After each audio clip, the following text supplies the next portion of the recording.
Ese es el derecho a la cultura. Eso es precisamente lo que Antonio Gramsci, ese chaparrito encorvado marxista italiano que desde la cárcel escribió, y Mussolini lo perseguía, lo movían de cárcel en cárcel porque era legendario, y le llegó a una de esas cárceles y lo recibió un minero grandote del norte de Italia. ¿Y tú quién eres? Soy Antonio Gramsci, dijo el otro. No, no puede ser Gramsci, dijo, porque Gramsci es un gigante. Era ya la leyenda del grande de Gramsci, era la leyenda de esta posibilidad de que el arte y la cultura es un derecho ciudadano de todos los días, y que afortunadamente esta maravillosa iniciativa de la brigada y todos sus colaboradores es devolvernos la esperanza y la posibilidad de, oigan, hay organización ciudadana en el país de muchos modos y en muchas direcciones.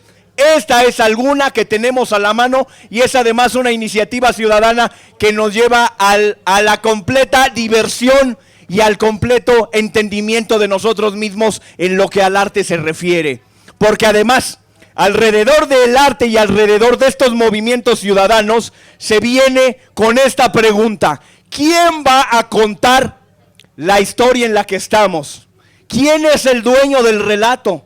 Porque podemos contar la historia desde una perspectiva en donde Cortés, ¿no? Cortés, que vino aquí a mejorar la raza, y luego Iturbide, y luego Maximiliano, y luego Porfirio Díaz. Esa historia de México la pueden contar. O también podemos contar la historia de México de Cuauhtémoc, de Morelos, de Juárez, de Zapata, de Villa, y de lo que se trata es de entrar en el relato. ¿Cómo nos vamos a contar nuestra historia? ¿Quién va a ser el dueño de ese relato para decirnos, no, es que México es ese país que nunca dan una en la selección nacional? No, México es ese país que en la Segunda Guerra Mundial Gilberto Bosque salvó a 40,000 personas inocentes, lo salvó Gilberto Bosques. Es ese México, el México en el que Juárez instala una república con los mejores hombres de su época, y es la Constitución del 57, planteando lo que después iban a ser los derechos del hombre, un ejemplo para Europa. Claramente el día de hoy tenemos en nuestra nación hombres extraordinarios que van desde el padre Solalinde a, por supuesto, todos los involucrados en esta circunstancia, Paco Ignacio Taibo, que tiene el valor de ser, como Guillermo Prieto, un hombre de letras y de convicción. Y en todos los niveles. Recuerden cuando hace varios años, en la terrible circunstancia de la guardería ABC, había un muchacho de 15 años. Papá, se está incendiando la bodega, ¿qué hacemos? Mijo, ¿tienes la camioneta? Sí. Vas. Y se arrojó contra el muro, rompió el muro, y por allí sacaron a los niños que sobrevivieron. Ese niño era un muchacho exactamente igual que nosotros, que en un momento extraordinario decidió hacer algo único: poner su seguridad muy atrás de la seguridad de los demás. Y eso mismo es lo que hizo Morelos, y eso mismo es lo que hizo Zapata, y es lo que han hecho todos nuestros grandes. Porque si miramos atrás a la historia de México, está llena de momentos e instantes épicos. No había modo de quebrantar a un hombre como Juárez. Se le murieron los hijos, lo dejaba su gabinete, estaba allá y allí estaba en sus labores. No había modo de parar a Villa, que a pesar de que ya no tenía la división del norte y estaba herido y estaba en una cueva, él seguía pensando que había esperanza en las escuelas públicas y en esta posibilidad de quitarle al rico, no nada más por ser rico, no, al corrupto que se enriqueció ilícitamente, quitarle para darle a los pobres. Porque no se trata nada más de pelear con que está al frente porque es distinto a nosotros. Ah, ese rico, ese rubio es el enemigo. Claro que no. Todo humano es lo mismo. Nada humano me es ajeno, dice el lema de mi universidad, la UACM, y en ese sentido no se está tratando de pelear contra una clase social, se está tratando de la corrupción en el mundo, pero hablemos en concreto de nuestro país. ¿Y quién va a ser el dueño? ¿Quién va a ser el dueño de ese relato? Precisamente hoy quiero hablarles y presentarles de una novela que está poniendo en el renglón en eso. Un joven, el joven Martín López Brí, que está aquí junto a nosotros, este hombre de barba, sus padres en Argentina sufrieron la represión de Videla y allá se manifestaron y salieron corriendo porque si no, los mataban. Cuando estaban, me parece que en Perú, sus padres estaban en manifestaciones y este muchacho ya de niño estaba parado así sobre las cajuelas de los carros aventándole piedras a los policías. Este hombre, Martín López Brí, es el que quizá no resuena mucho, pero cuando se han dado en los últimos meses movimientos para criticar la Secretaría de Cultura y decirle, oye, ¿estás seguro que el presupuesto lo estás aplicando bien?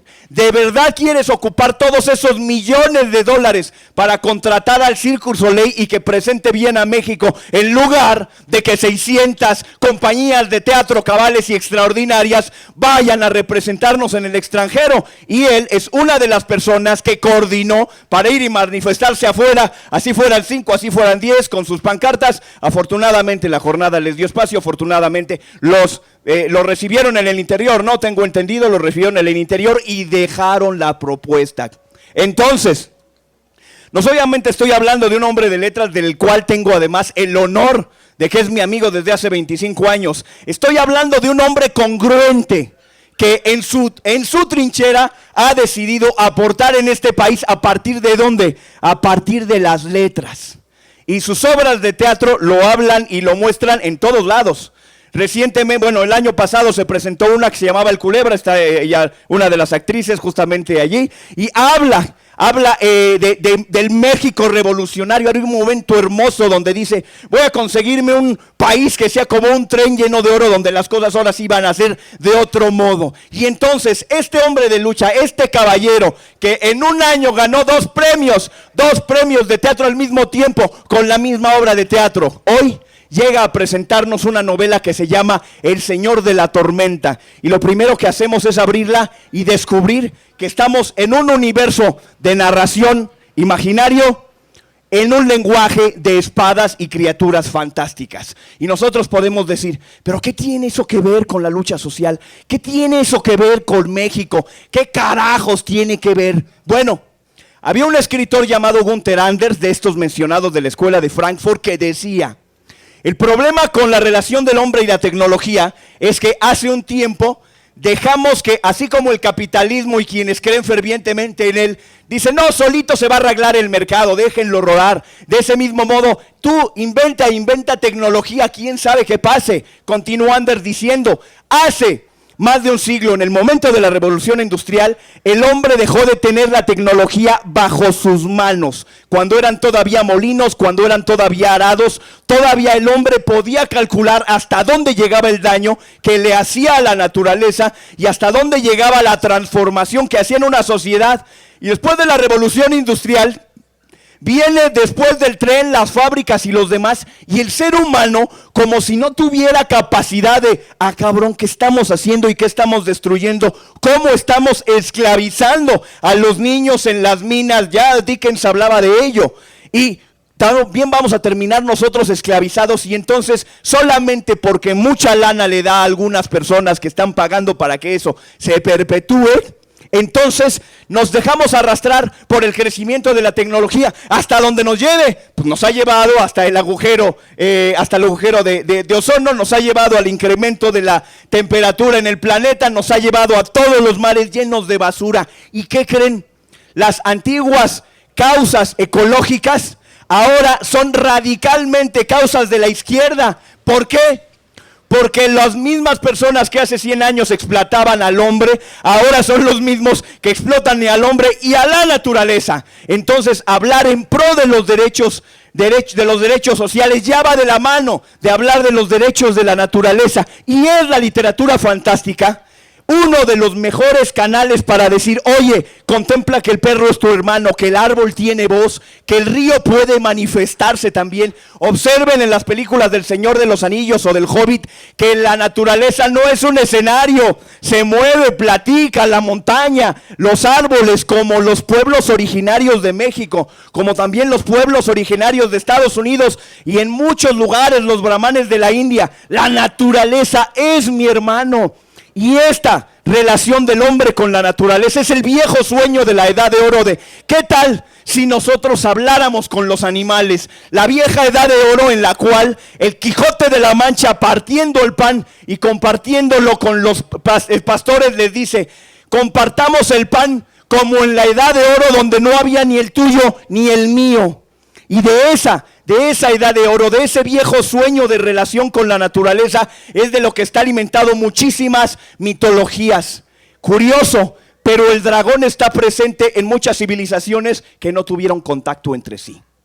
Hay quien dice, todos encontraron huesos de dinosaurio y llegaron a una conclusión similar. De modo que pueden observar a Quetzalcóatl casi idéntico a Tunmilung, el dragón chino.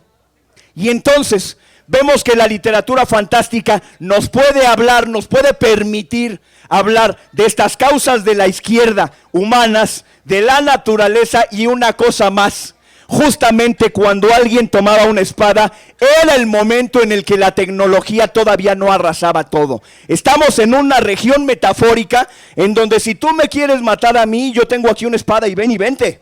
No me vas a aventar unos cohetes Hawk desde no sé qué helicóptero. ¿Quieres tomar mi tierra? Ven y tómala, atrévete, toma las cosas. Y así es. De estos mismos relatos tenemos a gente como Robin Hood, que dice, ¿sabes qué? No solamente los humildes son los más grandes, sino que nosotros con ingenio podemos vivir en un anarquismo autogestivo. Eso sí, yo voy a repartir la cena porque siempre es divertido. Ese relato, el relato de un rey Arturo que es él el representante de la tierra. Y entonces si un gobernante no se comporta así, al pie, pierde el grial. Pierdes el grial si no te comportas como tu pueblo te lo reclama. Como en las últimas décadas, cuando no, muchas décadas ha ocurrido en nuestro país, también en el mundo, pero nuestro relato es el de la tierra, nuestro relato es este de aquí. Y entonces esta literatura fantástica no solo hace uso de esta época en donde todavía podíamos reflexionar de uno a uno, en donde la tecnología nos alcanza, sino el mito.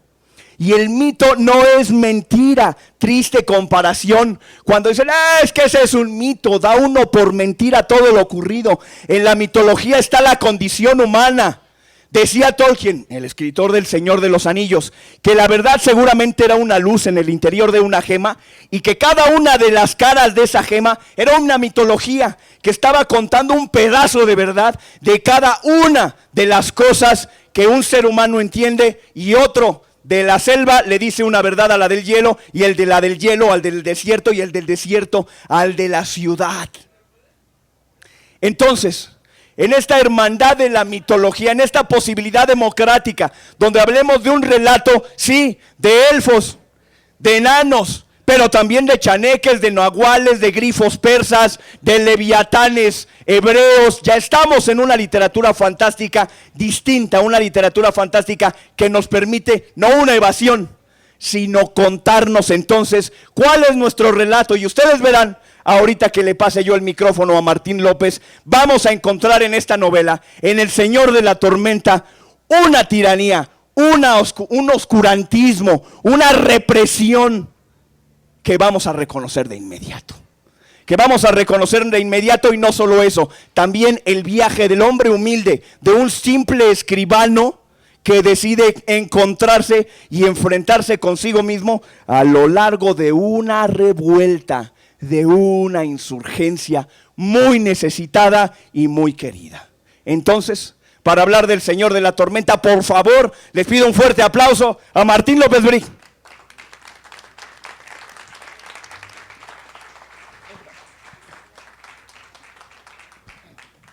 Medardo está muy cabrón, es un gran orador. Por favor, les pido que sean indulgentes conmigo porque no traigo la energía tan alta.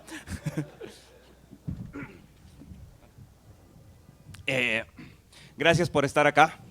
De verdad que para mí es un honor poder presentar este libro en el marco de del Tianguis del Libro que organiza la Brigada para Leer en Libertad, porque es una iniciativa que a mí me parece inmensamente admirable. Esta posibilidad de acercar libros a bajo costo y ponerlos en espacios públicos, en espacios comunes, para que el acceso a la cultura y a la literatura en específico de alguna manera se facilite para todos, ¿no? Yo soy un convencido de que la cultura es posesión de todos y hay que hacerlas, ¿no? Un saludo a mis perros que están por allá atrás haciendo desmadre. ¡Kin! Bueno, El Señor de la Tormenta, este librito que tenemos aquí, quizás no lo alcancen a ver desde allá, también está en una mesa por allá. Es una novela que fui escribiendo a lo largo de mucho tiempo.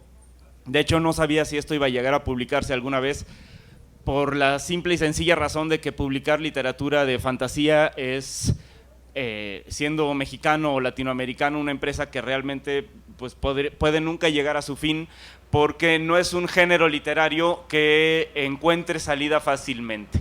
En el mundo anglosajón o incluso en España, la literatura de fantasía tiene un nicho de mercado que le permite encontrar eventualmente un editor que la publique con cierta esperanza de que eso se venda.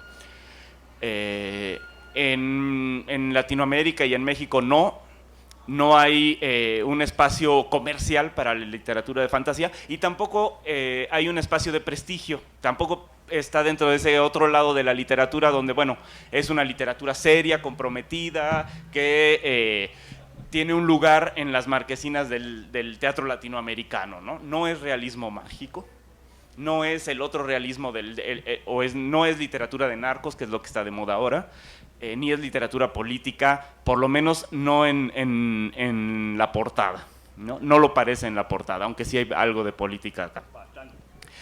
Entonces no es fácil que un texto de este género, que apuesta por, tal cual como dice Medardo, espadas, dragones, monstruos, criaturas de otro mundo y otro mundo completo, encuentre salida.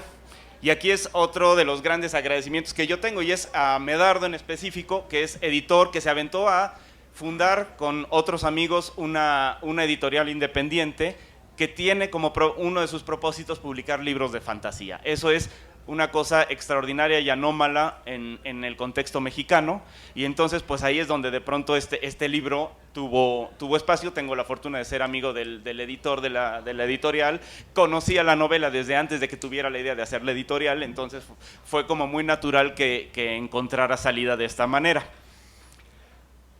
¿Por qué una novela de fantasía? Digo, a mí la fantasía me enamoró desde que leí El Señor de los Anillos y dije, bueno, yo de aquí soy, quiero vivir más en estos universos fantásticos. Era una cosa muy intuitiva, pero poco a poco y conforme me fui dedicando a la escritura y a la literatura, me di cuenta que había una posibilidad de trabajar con los símbolos de una manera que no es tan fácil ni está tan a la mano en otros tipos de literatura.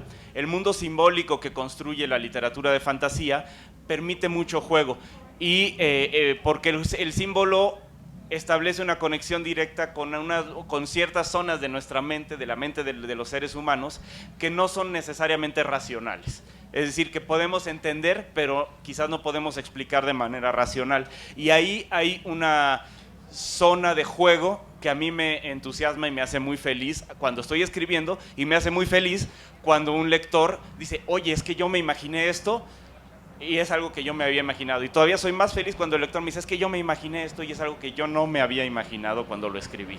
Es decir, cuando ocurren estas coincidencias o estos enriquecimientos de el sentido de los contenidos que pueda tener un libro, para mí me parece que sucede algo maravilloso, algo muy especial en la literatura. Entonces, bueno, pues por eso le entré a esto de escribir literatura de fantasía, y cuando empecé a decir, quiero hacer una historia que se trate de esto, primero imaginé un mundo en tinieblas, dije, es que nuestro mundo está muy jodido, no me salía a escribir sobre un mundo luminoso que fuera amenazado por una maldad exterior. Es decir, es normalmente el lugar común o el punto de partida de un libro de fantasía épica. Hay un mundo más o menos ordenado que es amenazado por una maldad exterior, y entonces tiene que surgir un héroe que pueda defenderlo. Ese contexto a mí no me hacía ningún sentido de una manera intuitiva incluso, ¿no? Y obviamente conforme lo fui reflexionando dije, claro, es que yo no vivo en un país y en un contexto donde las cosas estén en orden, ni que estén bien. Yo vivo en el otro lado, vivo dentro de las tinieblas. Y es un poco lo que sentía y fue natural. En realidad, mientras iba escribiendo, yo iba haciendo esta reflexión, no es que me lo propusiera de origen. Y me di cuenta que estaba escribiendo un libro donde el mundo ya está jodido, donde los malos ya ganaron, los malos ya hicieron su imperio de oscuridad, y ahora le toca a esos pocos buenos que quedan allí, que quedan debajo, que quedan oprimidos, hacerse cargo de esa oscuridad que los está aplastando, ¿no? Y entonces inician una revuelta, necesariamente. Por lo tanto, este libro de fantasía en clave de la visión de un tercermundista latinoamericano, de alguna manera se invierte en el sentido de que ya no se trata de defender nuestro mundo de gente buena y ordenada contra la amenaza de unos orcos que vienen a devastar nuestro mundo, sino no, que ya los orcos, los malos ya ganaron y ahora tenemos que hacer una revolución para reapropiarnos de nuestra tierra y sobre todo reapropiarnos de nuestras relaciones y de nuestros vínculos humanos y de nuestros vínculos más que humanos, por así decirlo, porque obviamente las criaturas que pueblan esta historia no solo son seres humanos. Así es que ahí es donde empieza la clave política o sociológica del libro, que no es que sea un libro que busque convencer a nadie de nada ni que tire un rollo panfletario al respecto de cómo hay que hacer la revolución. Yo no sé cómo hay que hacer la revolución, la verdad no tengo idea. Me encantaría poder saberlo y se los diría ahorita, pero lo cierto es que no tengo idea. Sin embargo, por eso también elegí el punto de vista no del protagonista de la revolución, no del líder de la revolución, no es el gran héroe el que cuenta este relato. Es un escribano que se ve involucrado, que se ve envuelto en las circunstancias, se ve arrastrado por esta rebelión y además por amor, es decir, se enamora y en medio de su enamoramiento pues acaba involucrado en una revuelta donde pues no hay una visión clara de a dónde van a llegar, no saben, no tienen un proyecto, no tienen ni siquiera una ideología construida sobre lo que quieren hacer, simplemente saben que donde están está mal y hay que cambiar las cosas y emprenden esta revuelta armada, porque la única otra opción es la sumisión y ante la sumisión prefieren la dignidad y una vez que eligen la dignidad la única manera de defenderla es con las armas. Esa es la lógica un poco que tienen, que tienen los personajes de este relato y una vez que deciden defender la dignidad con las armas comienza la historia y este escribano que tampoco tiene una ideología pero tiene una gran cualidad en un mundo de analfabetas y es que sabe escribir y leer y esa cualidad le permite ir acompañando la revuelta y utilizando esta cualidad que tiene y que además aprendió en secreto en una biblioteca de los tiranos, le permite acompañar y hacer el relato de la revolución. Es decir, él se vuelve el que cuenta esta historia de hacer una revolución al mismo tiempo que está buscando a la persona que ama y al mismo tiempo que está haciendo un viaje introspectivo sobre quién es y qué quiere y cuál es su posición frente al héroe, porque resulta que la revolución la empieza a liderar un hombre que tiene una espada luminosa, que tiene la capacidad de invocar el rayo y la lluvia y que pareciera una especie de gran redentor, un mesías que viene a salvarnos de la oscuridad. Y en el proceso este personaje, Coriambo, el escribano, empieza a dudar de que esto también sea realmente así o que sea del todo bueno y en medio de esas dudas él lo que relata es la historia de la revolución y la historia también de las dudas sobre el líder que está conduciendo la revolución.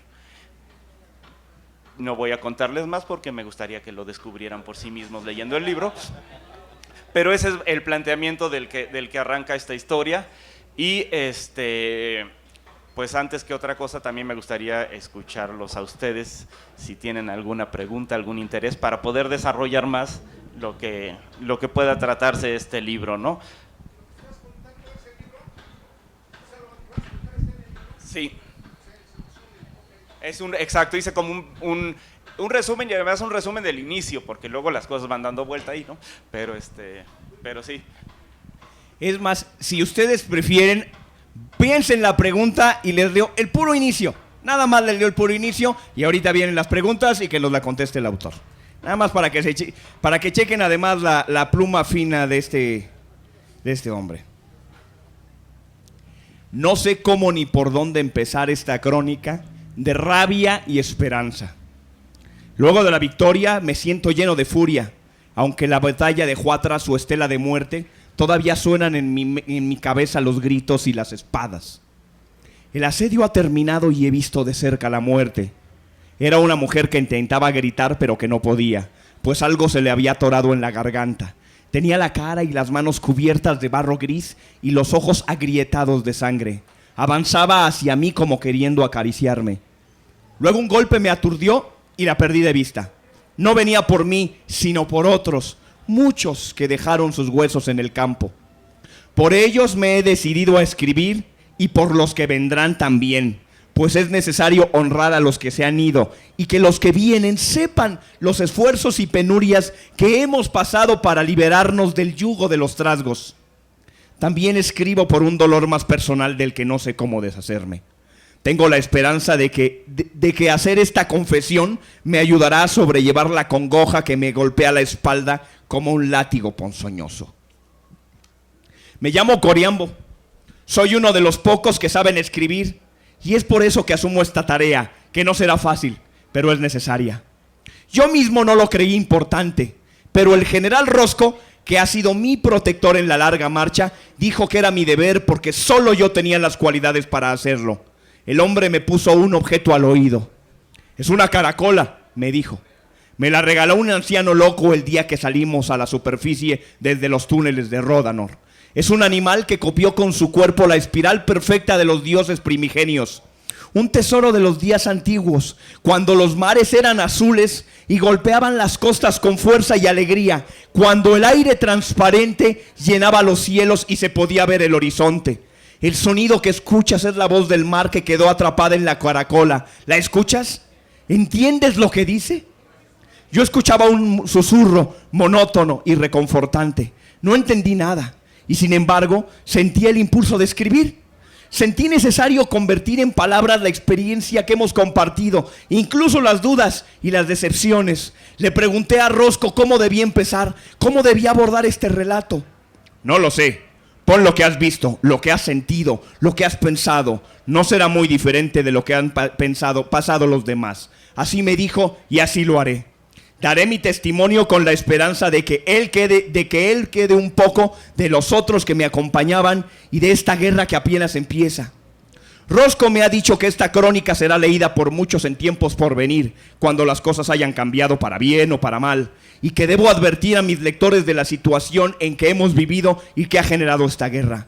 Me ha recomendado no dar nada por sabido y aun a riesgo de ser redundante, explicaré algunos detalles que debieran ser obvios para quienes comparten mi tiempo, pero quizá no lo sea tanto para lectores futuros. Así lo haré, pues esta crónica pretende sobrevivir al tiempo y arraigarse en la memoria. La batalla ha terminado y es un buen momento para escribir ahora que todos festejan y antes de que emprendamos de nuevo la marcha.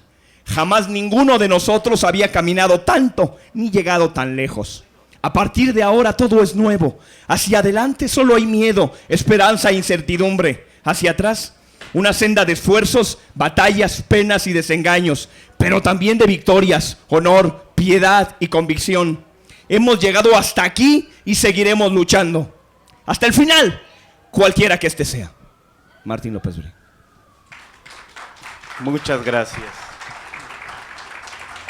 Por favor, sus opiniones, comentarios, aprovechen que aquí está el autor y al ratito, por supuesto, también aprovechen para que les eche una firmita si gustan su libro. El libro cuesta 100 pesos. Baratísimo.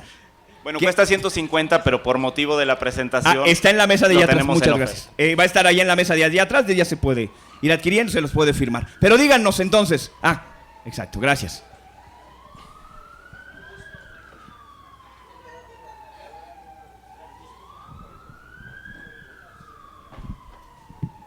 Pues antes que nada, un gusto en conocerte. Yo te hago una pregunta. ¿Cómo definirías la situación que estamos viviendo actualmente? ¿En este libro también reflejarías la situación que estamos viviendo en la actualidad? Yo creo que sí, aunque no es un propósito de, digamos, de solo copiar nuestra realidad y ponerla en clave de fantasía. Creo que eso es algo que fue sucediendo de una manera no tan consciente, en el sentido de que no es que, bueno, pues los trasgos son el PRI. No va por ahí el asunto, no hay una identificación así de directa, ¿no? Sin embargo, esa lectura es perfectamente posible en el libro. Yo no era un propósito tal cual, pero es posible porque ciertamente yo siento que la situación que vivimos en México es una situación donde quienes están ejerciendo el poder de las instituciones y el poder económico son unos hijos de la chingada, punto, así, genérico, y entonces yo los puedo identificar muy fácilmente y en todas sus actitudes y en toda la prepotencia que ejercen y en el desinterés por las personas, por los seres humanos, la soberbia con la que tratan a los demás, el desprecio que ejercen sobre la naturaleza cuando la destruyen, cuando con las minas desmadran un cerro entero y al cerro y a todas las comunidades y envenenan las aguas. Es decir, parece mentira. Y porque en un mundo de fantasía nosotros decimos, claro, el señor oscuro es un tipo cruel, que va y tortura gente y disfruta con el sufrimiento. Y dices, eso no existe en la vida real, ¿no?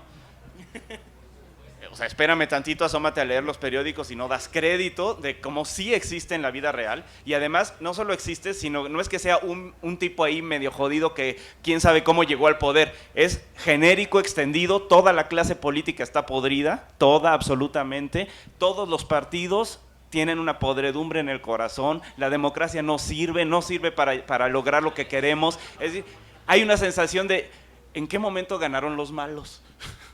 O sea, ¿qué pasó? Exacto, ¿qué pasó? ¿Qué dejamos que pasara? Que estos cabrones están ahí haciendo lo que hacen, desapareciendo a 43 y a 30,000, ¿no? Asesinando gente y nadie les hace nada.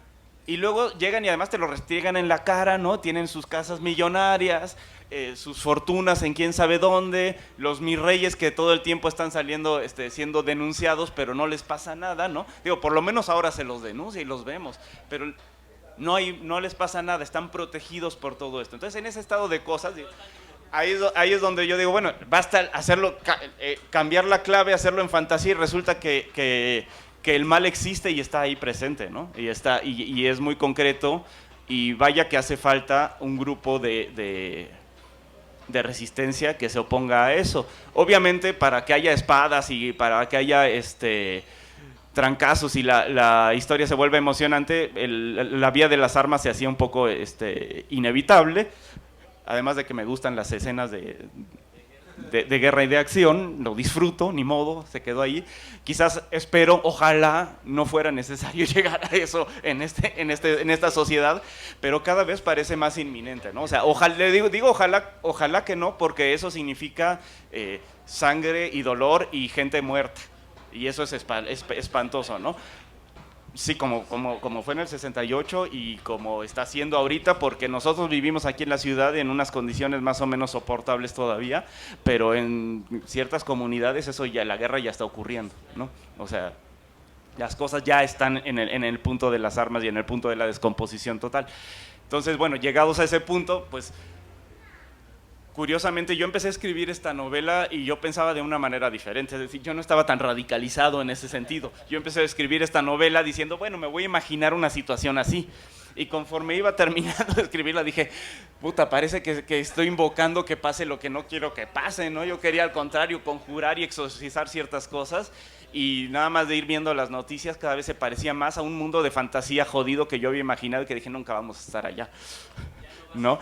A lo mejor lo que pasó es que yo no me había dado cuenta cuando empecé a escribir esto de que las cosas ya iban para allá o ya estaban en ese nivel, solo que no saltaban a la vista de una manera tan contundente, ¿no? Entonces pareciera de pronto que estoy haciendo un retrato solo en clave de fantasía, aunque de origen no era la intención directa, ¿no?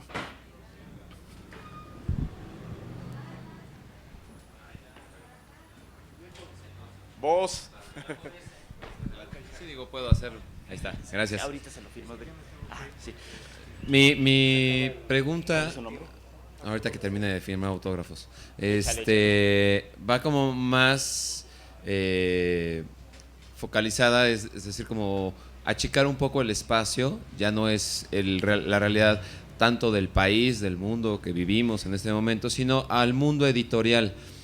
El hecho de no ir a hacer fila a Random House, el de hacer una obra épica y no tocar las puertas de las grandes editoriales que podrían ser las que al fin y al cabo lanzarían este tipo de trabajos épicos, de fantasía, que al final es un poco la quimera del oro, ¿no? Y no sucede no solo aquí en México, en Estados Unidos también y en Europa existe una fiebre por querer hacer el éxito económico y de proyección que tuvo Harry Potter, que tiene El Señor de los Anillos y que tienen otras tantas sagas, y de pronto hacer una novela épica aquí en México, en una editorial naciendo independiente, con propios recursos, evidentemente genera muchas, te cierra puertas también, pero también te abre otras.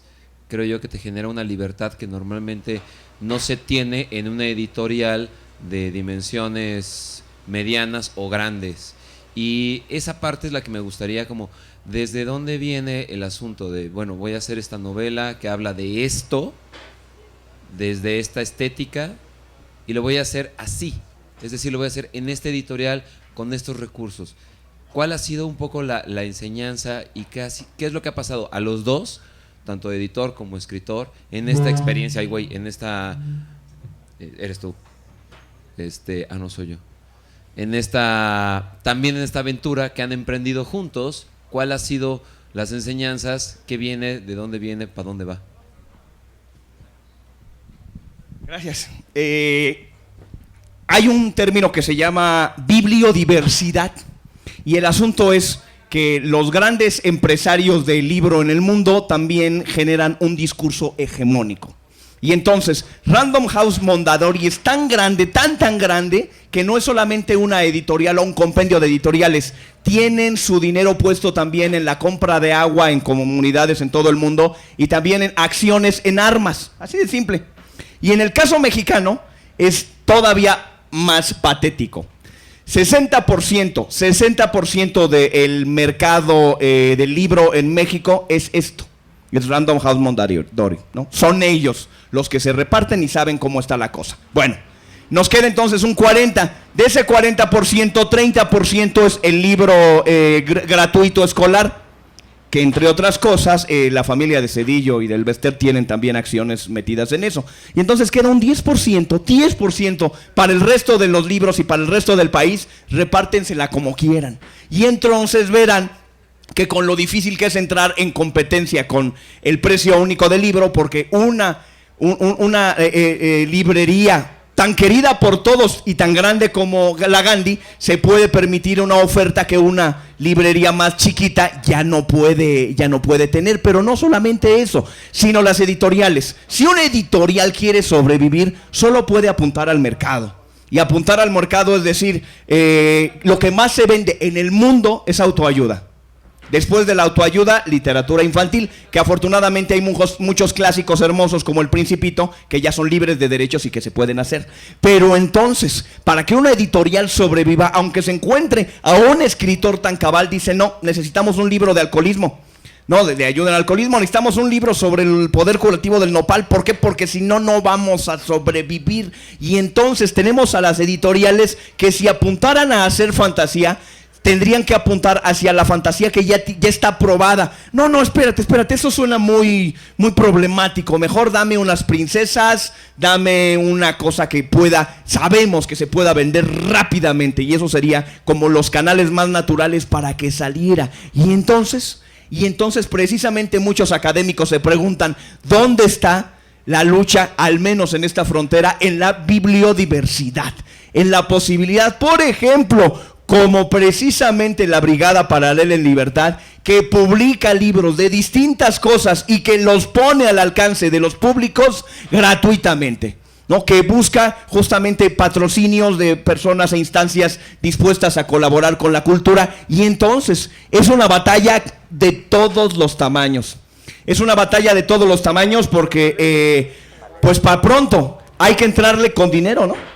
Hay que entrarle con dinero del autor, hay que entrarle con dinero de un servidor, de mis socios, para ver si comenzamos a arrancar. Si comenzamos a arrancar, ¿qué o por qué? Porque amamos esto y primordialmente no podríamos dejar de hacerlo.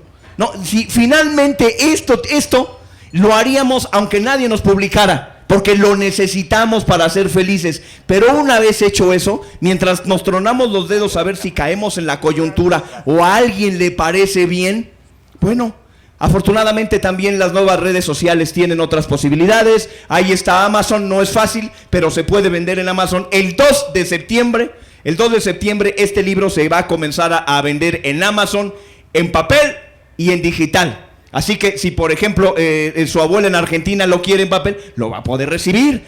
Lo quieren también en sus celulares, también lo pueden tener. Pero bueno, también... Pero también vender en Amazon requiere de infraestructura, requiere de publicidad, requiere de todo eso. No importa. Es una batalla que vamos a dar, porque lo otro es simplemente lo que ya hicimos durante años. Tronarnos los dedos a ver a qué hora y en qué momento pegamos el campanazo y alguna editorial dice, nos funciona, vamos a ver si se puede. Otra circunstancia. Los premios literarios son también una gran esperanza para los escritores de ver si se tiene la posibilidad. A veces sí se puede, a veces no se puede. Pero como comentó precisamente Martín López, la literatura fantástica contada a través de espadas y de criaturas imaginarias, pues digamos que en el imaginario académico de México mínimamente, no se piensa que pueda haber arte detrás, ¿no? Estamos ante una novela de entretenimiento. No se piensa que puede haber allí un esfuerzo por un lenguaje, por unas estrategias literarias, por capacidad de decir muchas cosas de la condición humana. Y entonces sí, en efecto, no es que no pueda ocurrir. Hay autores extraordinarios de literatura fantástica, de imaginación, como Alberto Chimal, que afortunadamente es un gran ícono y un símbolo que está allí. Se encuentra también José Luis Zárate en Puebla, Gerardo Porcayo. Afortunadamente sí tenemos esos garbanzos de libra que se van moviendo. Pero como dijera Hugo Iriarte al respecto de las universidades públicas como la UASM, no hace falta uno, hace falta 100, ¿no? Entonces, pues este es un motivo más de, en medio de nuestras limitaciones, no podemos dejar intentar ser feliz con esto que estamos haciendo. Y a ver cómo nos va. Si nos va mal, ya la pura alegría de tener el honor de estar con ustedes, de que un caballero se hubiera acercado, óigame, firma el libro, ya a nosotros nos da algo que de otra forma tendríamos que estar esperando nuestro turno en 5 años hasta que alguna gran editorial nos volteará a ver. Afortunadamente habrá los que sí voltearán a ver. ¿Para qué nos esperamos? Además ya estamos en los 40, nos esperamos 10 años y vamos a tener 50. Y se supone que tenemos otras cosas que platicar y que escribir.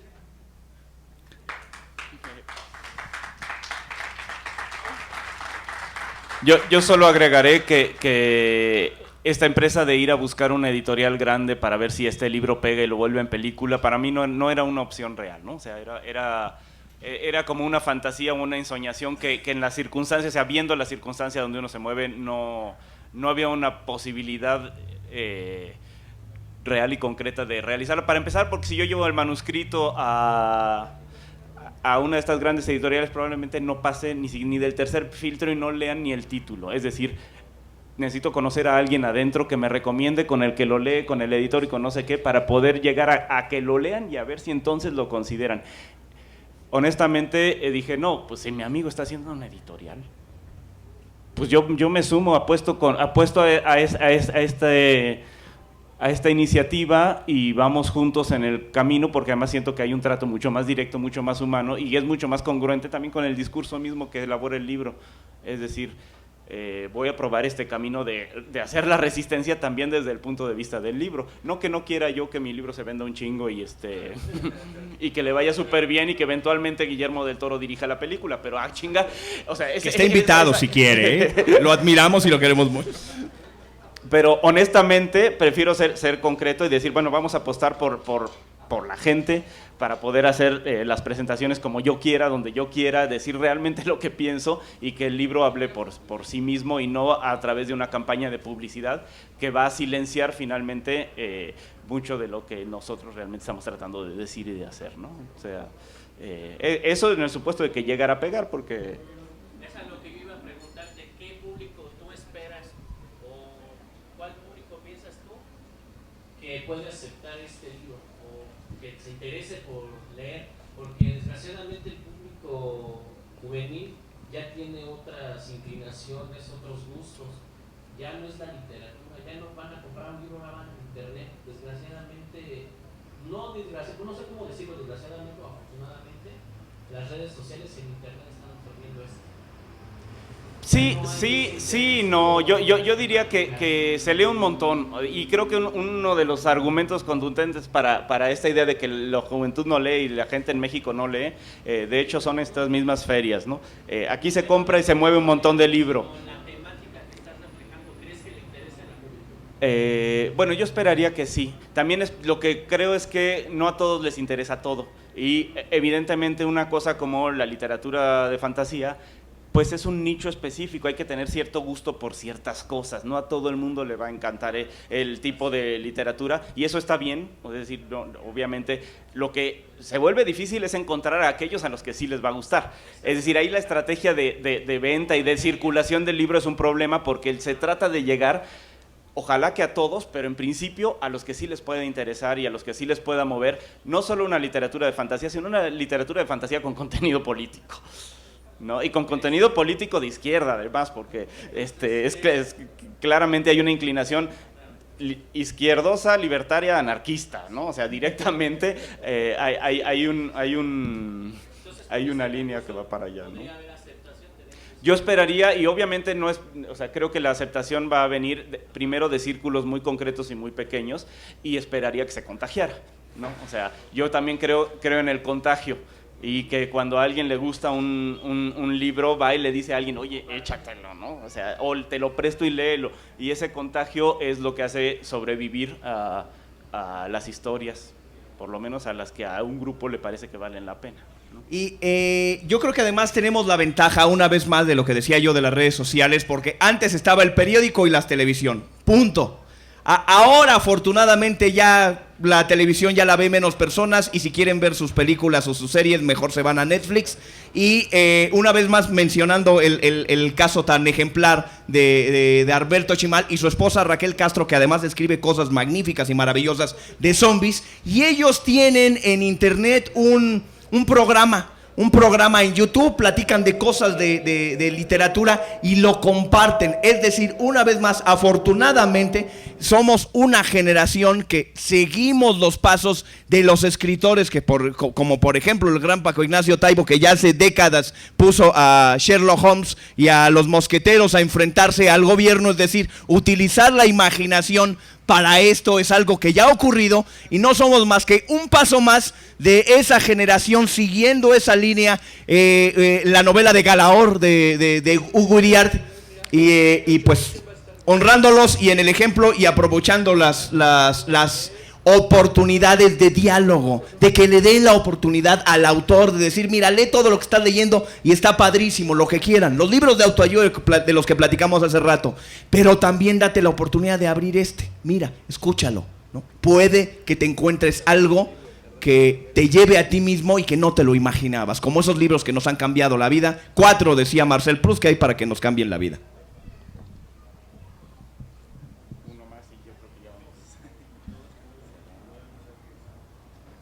Respecto del paso del teatro a la literatura fantástica, ¿cuál fue la motivación?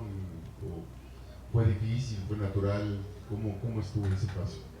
Curiosamente empecé antes en la literatura fantástica que en el teatro, solo que no había publicado nada de literatura fantástica y sí muchas cosas de teatro. Es decir, a mí el mundo de la fantasía me gustó desde los 12 años que leí El Señor de los Anillos y me rompió la cabeza. Y yo dije, yo quiero hacer algo aquí, empecé a imaginar mundos, empecé a imaginar criaturas, empecé a imaginar historias allí, pero justamente como es un nicho en el que no hay una salida, pues eso se quedó ahí en el cajón.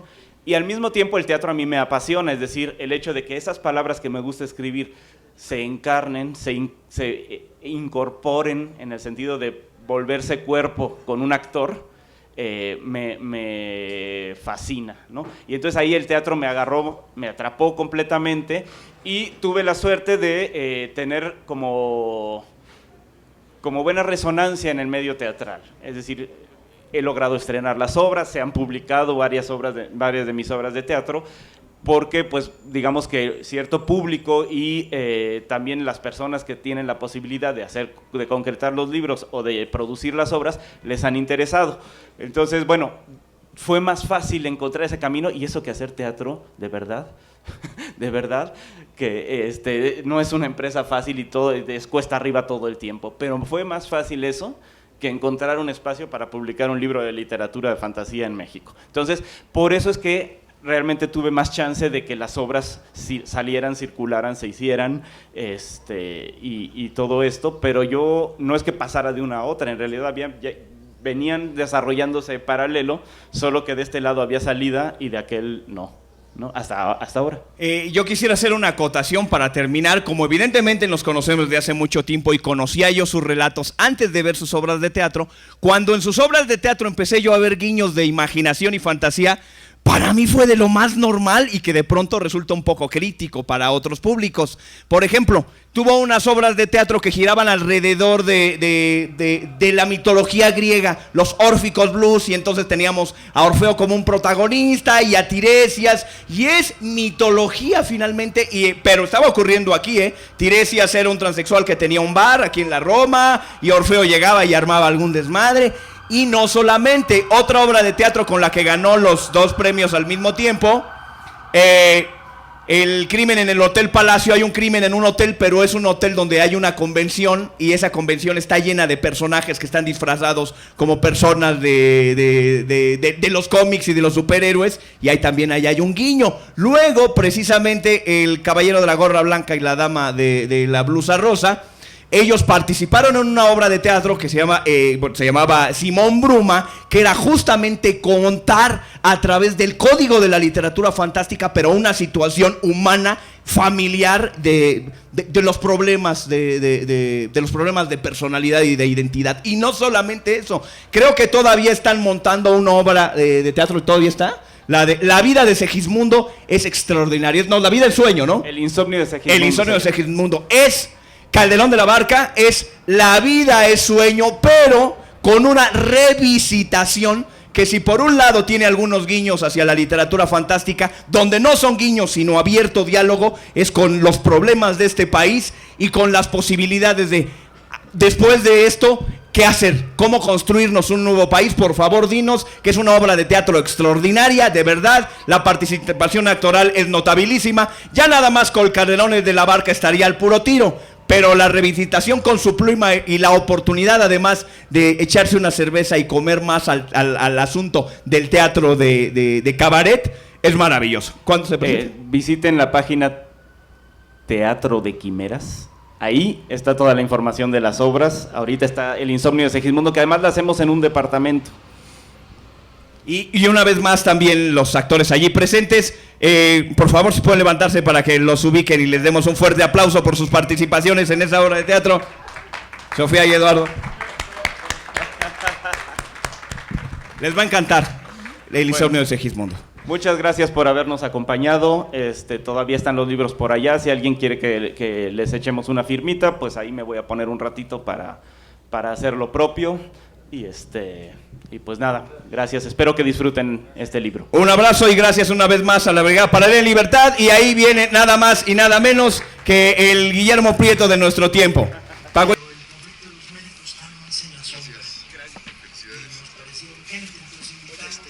lo dedicas a mi hijo, para César? César es un... Estamos hablando de los pacientes,